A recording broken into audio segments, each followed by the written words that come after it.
आगे न निशा डार्लिंग उठाओ उठाओ डार्लिंग मेरे प्रिय ट्रेवल करा। हाँ भैया एक नंबर। तू हमारे को भुला ना लो। हाँ कहिए ले हम तारा संग लंगड़ा डांस चल चल के कितना गोली वाला बताओ मैं तू हम करत रहो किसके और प्यार का और मजा लीजिए थोड़ा इंतजार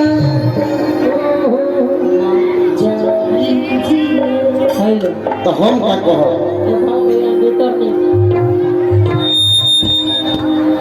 और सैयद डालन रंगवा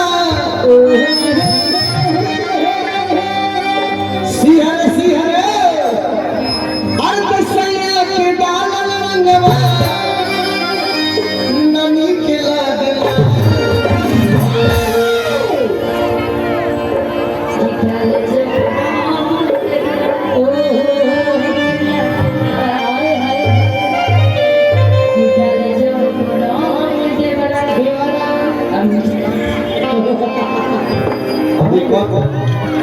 कबे लगाओ अल्लाह को बुझा लगा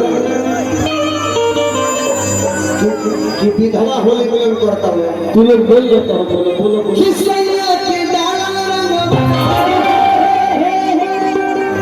और ठीक लगे ना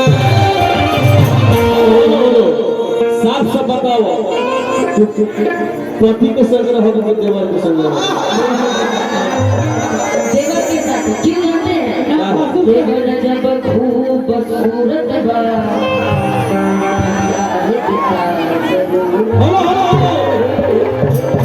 अच्छा एक बात हम निशा जी से पूछो तनी वो से बताई तू सब सब बताओ ए प्रीतिया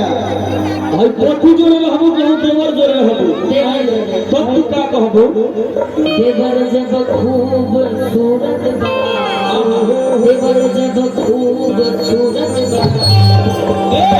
तो हम बदसूरत बनी सूरत के नहीं बोले अरे देवर खूब सुंदर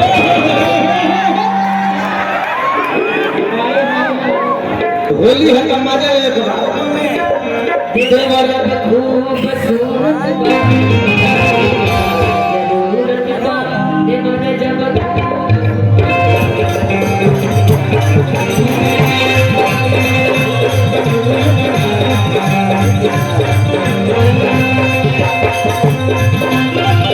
साथी में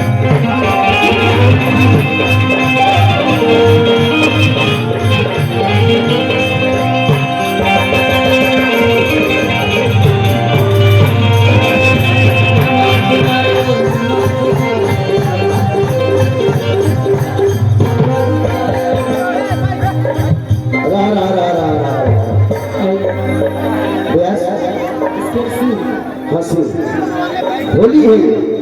तो होली में हम लोग कुछ और क्यों गाएंगे हम लोग गाएंगे होली जो पुराना बात तो नहीं गावले हमारा गाँव जो ये होली नहीं नु हमार दादा गाँव में के 50 ग्राम मरी है और बाद गई है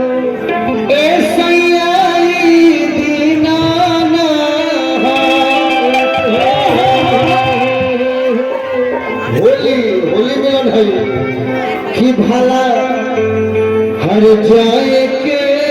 दीदे हर सैया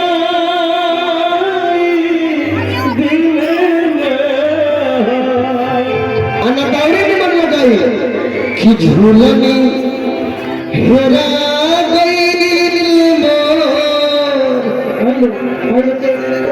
उड़ा धरा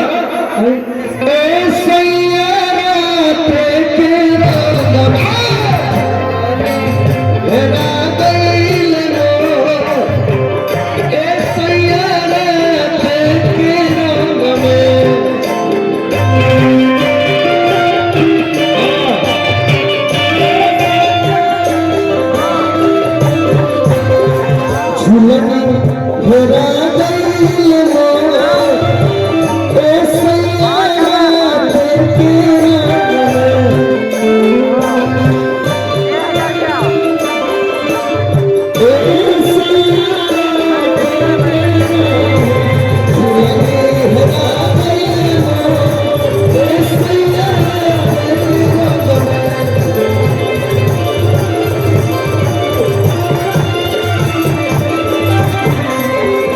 हे भैया रतिए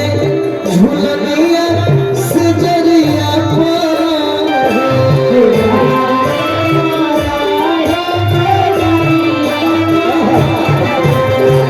रतिए झुलनिया सजरिया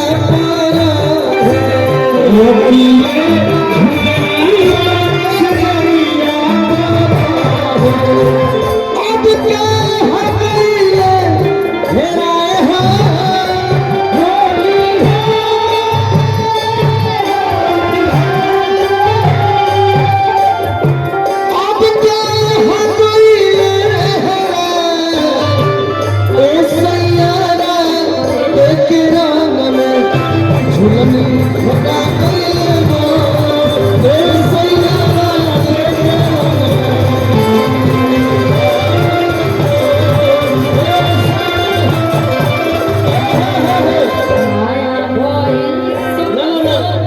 हमने को सब गाली जा, लेकिन निशा जब ले अपना मुंह से एक बात ना कहस जान कर कवन सखी बुढ़ावा भता बड़ा बड़ा बड़ा सखी बुढ़ावा भता रोज रोज से जिया के रास्ते सखी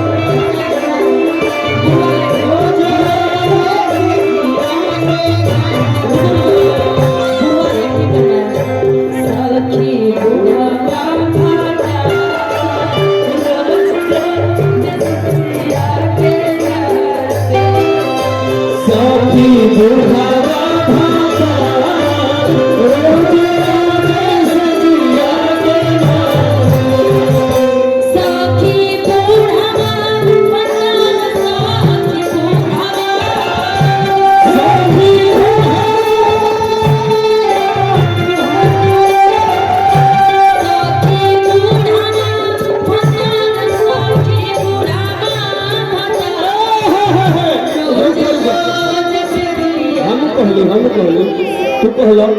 सखी बुढ़ावा भाकार सखी बुढ़ावा भाकार हम कहीं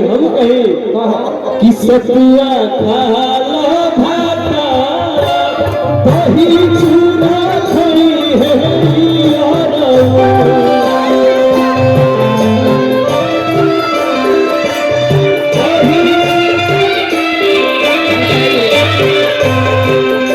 सतुआ खाला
रतिए झुलनिया सजरिया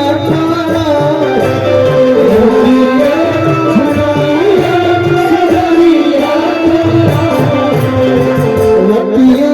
झुलनिया सजरिया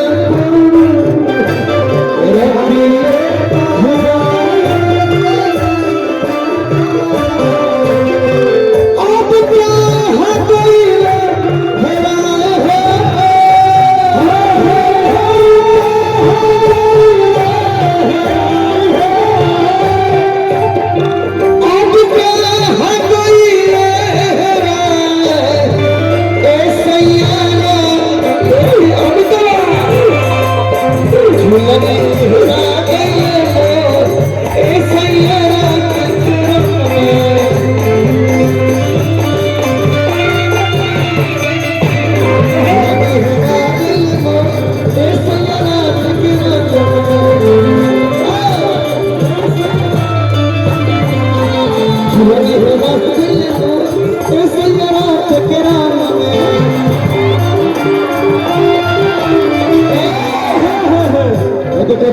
छोट भाई सामने लाइल बनी अमित और रोशन। अब हम मगही स्टार भोजपुरी स्टार एकरा कैमरा भेंट वाले के लोग ना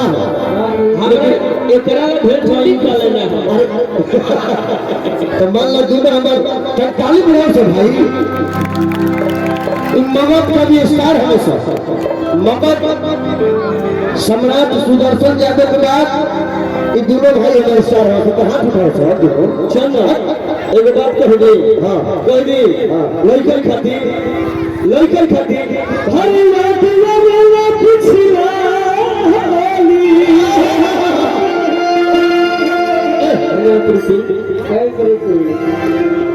तू साली हो चंदन के सालिना ये नहीं का हो तू। अच्छा हमार साली हवे दो अरे हमार हवे दो। अरे नजायज साली ही है हमारा। हर रात लगा पिछला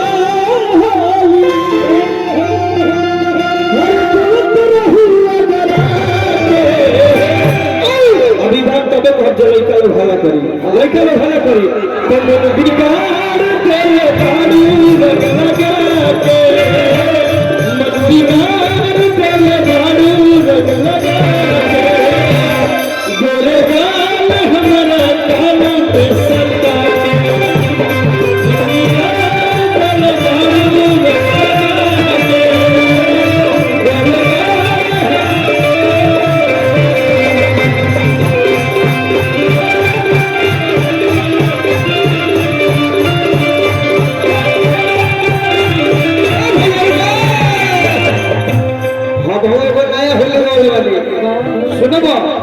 होलिया में आई बना दे सैया घर बोलबो निशा जी कि होलिया में आई बना दे सैया घर बोलबो। सुनिए सब ध्यान से। आ चोली से न जो बना निकल जाएगो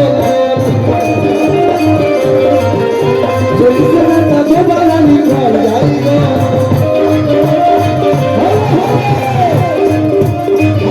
होलिया में आई बना दे सैया घर बोलबो होलिया में आई बना दे सैया घर बोलबो होलिया में आई बना दे सैया घर बोलबो।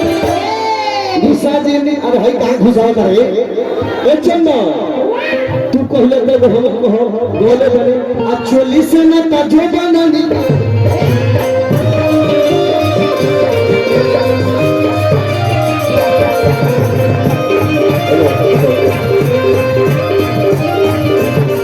अब हम एगो हम बोले बनी पेड़न खातिर बोले बनी चोली से ना जो निकल जाए बोल हम एगो मौनी का ए देखो मेरा एकरो का अरे की भगवान सोनिया कि ये पितरिया सलाम करे कि सखी हमरो भला हेलो आ ऊपर छुपे नीचे पारा नाम करे सखी हमरो भला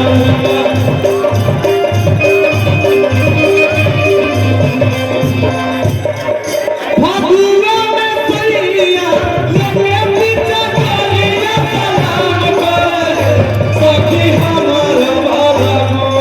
फागुआ में सैया लगे पीछे चलिया सलाम करे सखी हमरो आ ऊपर छुपे नीचे पारा नाम करे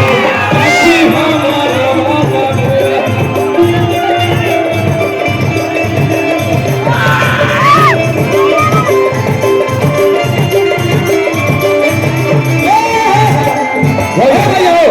होलिया में